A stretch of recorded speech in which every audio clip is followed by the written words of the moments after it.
యోహాను రాసినటువంటి మొదటి పత్రిక 4వ అధ్యాయము. యోహాను రాసినటువంటి మొదటి పత్రిక 4వ అధ్యాయము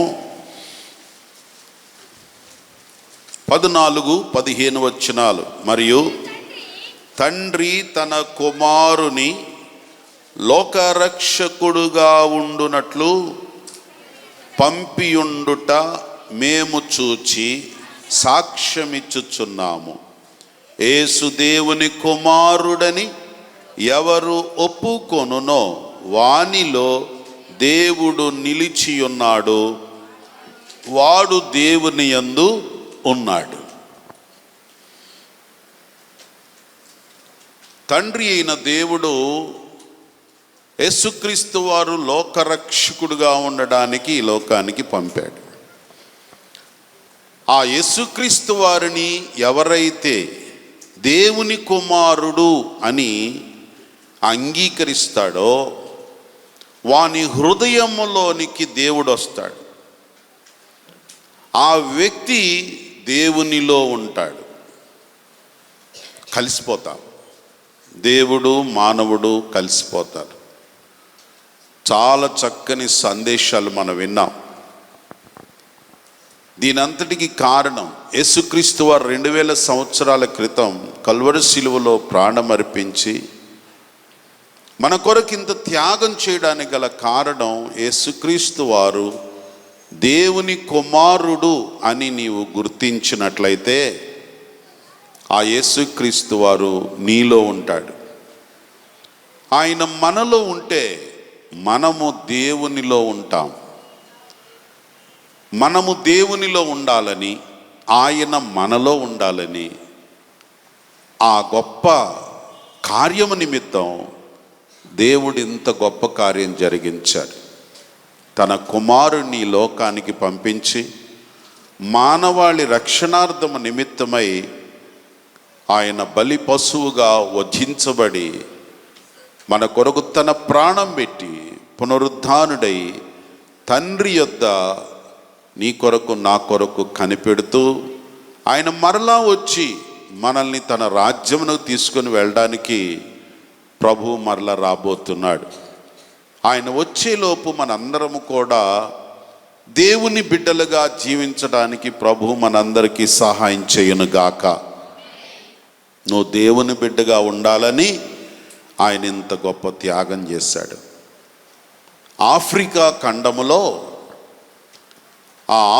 ఖండంలో చివర ఫారెస్ట్ ఏరియాస్లో చిన్న చిన్న దీవుల ప్రాంతాల్లో ఒక చిన్న దీవి, ఆ దీవిలో కొంతమంది మనుషులు ఆ ఆఫ్రికా ఖండంలో ఉన్నటువంటి నల్ల జాతీయుల వారు నివసించుచున్నటువంటి ప్రదేశంలో ఆ యొక్క ద్వీపానికి ఒక నాయకుడు ఉన్నాడు. ఆ నాయకుడు అందరినీ కూడా నడిపిస్తూ ఉన్నాడు. ఓ సందర్భంలో ఒక వ్యక్తి ప్రాణాపాయంలో పరిగెత్తుకుంటూ వస్తూ ఉన్నాడు. ఆ పరిగెట్టుకుంటూ వచ్చినటువంటి వ్యక్తి ఎవరైతే ఆ గూడెం నాయకుడు ఉన్నాడో ఆ నాయకుడి దగ్గరికి వచ్చి పాదాల మీద పడిపోయాడు. ఆయన ఆ పాదాల మీద పడిన వ్యక్తిని ఓదార్చి ధైర్యపరిచి, నేనున్నాను, నీకేం పర్వాలేదు, నేను నిన్ను కాపాడుతాను అని అభయం ఇచ్చాడు. ఆ వ్యక్తి ఆ అభయం ఇచ్చిన వెంటనే లేచి నిలబడ్డాడు. తనను తరుముకుంటూ వస్తున్నటువంటి ఓ 4 కుర్రవాళ్ళు, యూత్, యవనస్తులు తనని తరుముకుంటూ వస్తున్నారు. వాళ్ళు పరిగెట్టుకుంటూ వచ్చి ఆ కుర్రాడి దగ్గరికి వచ్చేసారు. ఈ నాయకుడు వాళ్ళని చూచి ఆపాడు. ఏంటి మీ సంగతి ఏంటి? ఆ 4 కుర్రాళ్ళు ఎవరో కాదు, ఈ గుడెంలో ఉన్నటువంటి వారే, ఆ నాయకత్వంలో ఉన్నవాడే. నాయకుడు అడిగాడు, ఏంట్రా మీరు ఎందుకు పరిగెడుతున్నారు, వీడిని ఎందుకు తరుముతున్నారు? అప్పుడు వాళ్ళు చెప్తూ ఉన్నారు, అయ్యా మీరు దయచేసి అతనికి మీరు మాట ఇవ్వద్దు, అతడు చాలా దుర్మార్గుడు, మంచివాడు కాదు, అతడు ఘోరమైన పని జరిగించాడు, అందుకే మేము అతన్ని చంపేయాలి, దయచేసి మీరు అతనికి అండగా ఉండొద్దు, అతనికి మాట ఇవ్వద్దు. ఎందుకంటే వీళ్ళకి తెలుసు ఆ నాయకుడు ఎవరికైనా మాట ఇచ్చాడంటే ప్రాణమైన పెడతాడు కానీ మాట వెనక్కి తీసుకోడు. అందుకని వచ్చిన 4 కుర్రాళ్ళకి నాయకుడు తెలుసు గనక అయా మీరు దయచేసి అతనికి మాట ఇవ్వద్దు అని చెప్పారు. నేను ఆల్రెడీ ఇతనికి మాట ఇచ్చేసాను, ఇతన్ని నేను కాపాడుతాను, సమస్య ఏంటో చెప్పండి అని అంటాడు ఈ నాయకుడు. వాళ్ళు చెప్తున్నారు, అయ్యా అది మేము చెప్పలేము, మీరు వాడిని వదిలేయండి, మేము చంపేసేయాలి అతన్ని అంటారు. చివరికి నాయకుడు అడుగుతున్నాడు, ఎందుకు చెప్పండి అని. మేము చెప్పలేం బాబు అని అడుగుతుంటే చివరికి ఆ కుర్రవాళ్ళు చెప్పక తప్పలేదు. అయ్యా అతడు ఎంత దుర్మార్గుడు అంటే ఆయన ఒక వ్యక్తిని చంపేశాడు, వాడిని మేము చంపేస్తాం, చంపితే ఎందుకు చంపాలి, వద్దు అంటాడు ఈ నాయకుడు. ఆ చంపింది ఎవరినో కాదండి, మీకు ఒక్కగానొక్క కుమారుడైనటువంటి మీ ముద్దుల కుమారుణ్ణి చంపేశాడు వీడు, కాబట్టి వీడిని చంపేసేయాలి మేము అంటారు. నాయకుడు ఒక్కసారి నిర్ఘాంతపోయాడు. నా కుమారుణ్ణి వీడు చంపాడు, నా కుమారుణ్ణి చంపి నా దగ్గరికే వచ్చి అభయం పొందాడు, ఇప్పుడు ఏం చెయ్యాలి ఆలోచనలో పడ్డాడు నాయకుడు. ఆ నేరస్తుడు కూడా అయ్యో ఇతని కుమారుడని నాకు తెలియలేదు, నేను చంపిన వ్యక్తి, ఇక నాయకుని కుమారుణ్ణే చంపానంటే ఇక నా జీవితంలో నన్ను ఎవరు కాపాడుతారు అని ఆశ్చర్యపోతూ భయముతో వణికిపోతున్నాడు. ఓ ప్రక్కన చంపడానికి వచ్చిన కుర్రాళ్ళు కనబడుతున్నారు. ఈ నాయకుడు కుమారుణ్ణి నేను చంపాను, ఇక నేను నిస్సహాయుణ్ణి, నాకెవరు సహాయపడరు. ఇప్పుడు వెంటనే ఆ నాయకుడు ఏం చేస్తాడని అందరు ఎదురు చూస్తున్నారు. ఈ నేరస్తుడు ఒకవేళ ఈ నాయకుడు ఆ వచ్చిన కుర్రాళ్ళకి చంపండిరా వీణ్ణి అంటాడేమో అని భయముతో వణికిపోతున్నాడు. ఆ కుర్రాళ్ళు కూడా నాయకుడు మాటిచ్చాడు, ఇప్పుడు ఆ మాటను ఎలా తీసుకుంటాడు, తన కుమారుడు కదా అని వీళ్ళు ఆలోచన చేస్తున్నారు. కానీ నాయకుడు ఒక్కసారిగా ఏడ్చేసి ఆ లోపల ఆ దుఃఖాన్ని దిగమింగుకొని ఒక క్షణం ఆగి ఆ పాదాల మీద పడిన వాడిని లేపాడు, నిలబెట్టాడు. నిలబెట్టి అనుకుంటున్నాడు ఇప్పుడు నా పని అయిపోయిందని. కానీ నాయకుడు వాడిని గట్టిగా వాటేసుకుని భుజం మీద పడి ఏడ్చేసేసాడు. ఆ నేరస్తుడి భుజం మీద పడి ఏడుస్తూ ఉంటే నేరస్తుడికి అర్థం కాలేదు, ఆ చంపడానికి వచ్చిన కుర్రవాళ్ళకి కూడా ఏం అర్థం కావడం లేదు. బాగా ఏడ్చిన తర్వాత వాడిని వదిలిపెట్టి అరే బాబు, వాడి భుజం మీద చేయబెట్టాడు, నాకు ఇప్పుడు ఎలాగో కుమారుడు లేడు, నా ఒక్కగానో కుమారుడిని నువ్వు చంపేశావు, నాదొక రిక్వెస్ట్, నా కుమారుడు స్థానంలో నువ్వు ఉంటావా, నా కుమారుడికి బదులుగా నువ్వు నాకు కుమారుడిగా ఉంటావా అని అడిగాడు. ఎంత పెద్ద హృదయం! తన కుమారుణ్ణి చంపిన ఆ నేరస్తుణ్ణి నా కుమారుడు స్థానంలో నువ్వు ఉంటావా అని అడిగాడు. ఆ నేరస్తుడికి ఏమీ అర్థం కాలేదు. నేను ఒక కుమారుని చంపితే ఆ స్థానంలోకి నన్ను తీసుకున్నటువంటి గొప్ప నాయకుడు నిజమైన నాయకుడు అని తన జీవిత కాలమంతా కూడా ఆ కుమారుడు స్థానంలో ఉండి ఆ నాయకుడిని గొప్ప తండ్రిగా చూసుకున్నాడు. చప్పళ్ళు కూడా దేవుని నామాన్ని మహిమపరచు. ఈ మధ్యాహ్న కాల సమయంలో ప్రభు నిన్ను కూడా అడుగుతూ ఉన్నాడు. ఈ ఏకైక కుమారుడైన క్రీస్తును ఈ లోకమంతా కలిసి కల్వరి శిలువలో ఆయనను చిత్రహింసలు చేసి మరణానికి గురి చేసింది. ఇప్పుడు ఆ స్థానంలో నువ్వు ఉండాలని దేవుడు కోరుకుంటున్నాడు. Would you like to be as a son of God? My dear brothers and sisters, God is asking you, a father asking you, would you like to be as my son? నా కుమారుడుగా నా కుమార్తెగా నువ్వు ఉంటావా? ఆ కుమారుడు నీ కొరకే మరణించాడు. ఆ కుమారుడు నీ కొరకే సిలువలో ప్రాణం అర్పించాడు. ఆ స్థానంలో నువ్వు ఉంటావా? నువ్వు దేవుని బిడ్డగా జీవిస్తావా? దేవుని కుమారుడిగా ఉంటావా? ఈరోజు ప్రభు నిన్ను అడుగుతున్నాడు. ఎంతమంది ఈ గుడ్ ఫ్రైడే రోజు ఆ దేవుడు నా కొరకు శ్రమలు అనుభవించారు, నా తండ్రి తన కుమారుడు స్థానంలో నన్ను ఉండాలని అడుగుతున్నాడు.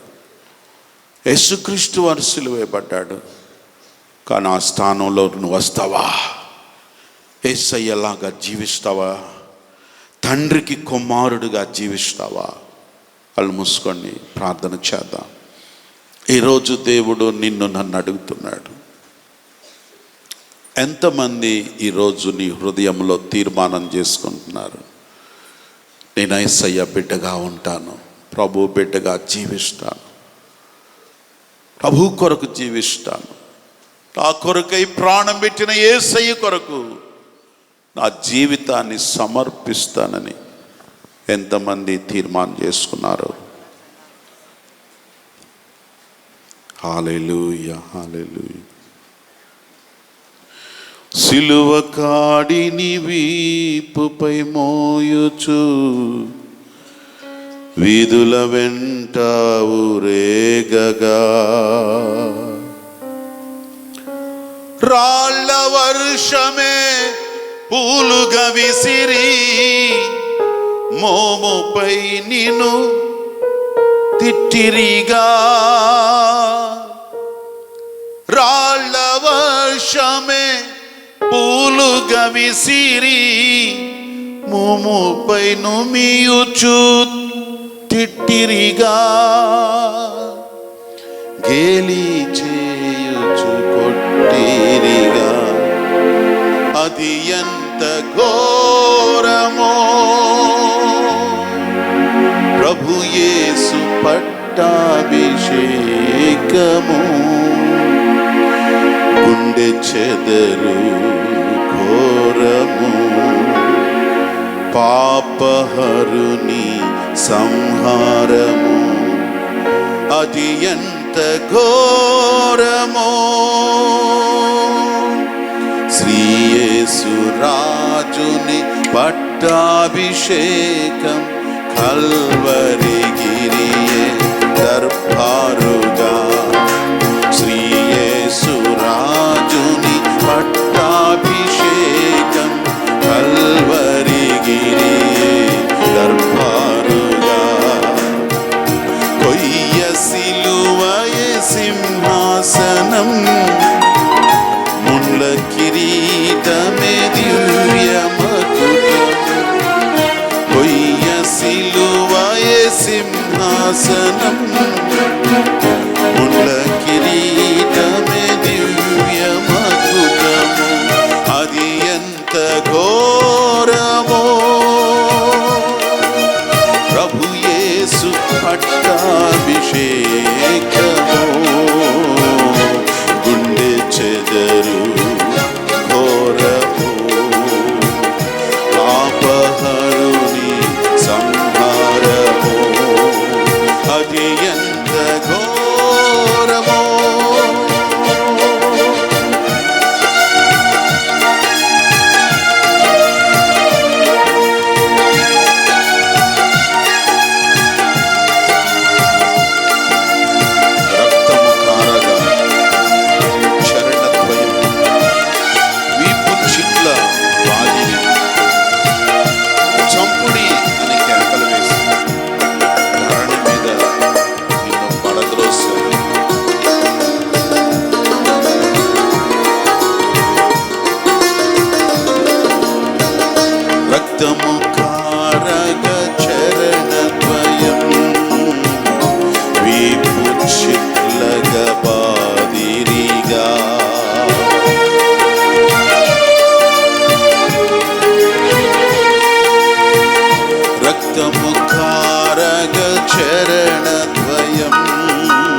కిరీటముని చిరిగా అది ఎంత ఘోరమో.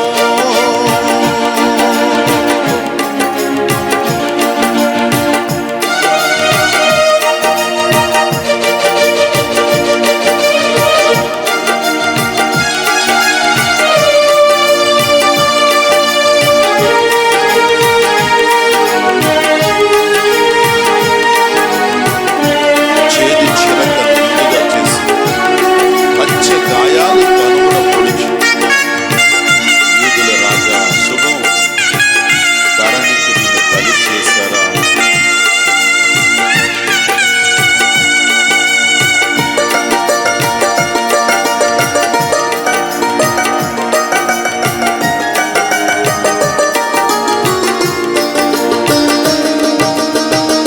చేదు చిరకను విందుగా చేసి పంచగాయముతను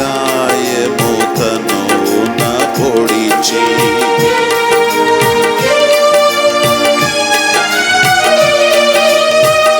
చేదు చిరకను విందుగా చేసి పంచగాయముతను నా పొడిచి యూదుల రాజా శుభమని చెప్పి ధరణికి నేను బలి చేసిరిగా. యూదుల రాజా శుభమని చెప్పి ధరణికి నేను బలి చేసిరిగా. త్యాగ పశువుగా నిలిపిరిగా అది ఎంత ఘోరమో. ప్రభు యేసు పట్ల అభిషేకము ఘోరమో. పాపహరుని సంహారము అది ఎంత ఘోరమో. ప్రభు యేసు పట్ల అభిషేకము గుండె చెదరు ఘోరము. పాపహరుని సంహారము అది ఎంత ఘోరమో. ఘోరమైన సిలువను భరించి మన కొరకు బలి పశువుగా వధించబడిన యేసయ్య నా దేవుడు, నా రక్షకుడు, నా తండ్రి అని ఎంతమంది ఈరోజు నిర్ణయం తీసుకున్నారో మీ హృదయాలలో దేవునికి సమర్పించుకోండి. ప్రియుడు అయిన యేసయ్య ఈ యొక్క మధ్యాహ్న కాల సమయమందు ప్రియులైన బిడ్డలందరినీ కూడా మీరు తోడుకొని వచ్చారు. ఈ వాక్యం ద్వారా మాతో మాట్లాడినందుకు స్తోత్రాలు. ఎవరెవరైతే ప్రభువా నీ వాక్యమును అందించారో మీ ఆత్మచేత అభిషేకించి వాడుకున్నందుకు స్తోత్రాలు. ఎవరైతే పాటలు ప్రజెంట్ చేసి పరిచర్య చేసి సహకరించి ఎవరెవరైతే ప్రభువా ఈ విధముగా ఈ పనిలో పాలు పొందారో వారందరినీ కూడా మీరు మెండుగా ఆశీర్వదించండి. ఈరోజు నీ వాక్యం విని నేను యేసయ్య బిడ్డగా జీవించాలని తీర్మానం చేసుకున్న బిడ్డలను కూడా స్థిరపరిచి నీ కొరకు సాక్షులు వాడుకోనండి. యేసు నామమున స్తుతించి ప్రార్థించున్నాము తండ్రి. ఆమేన్.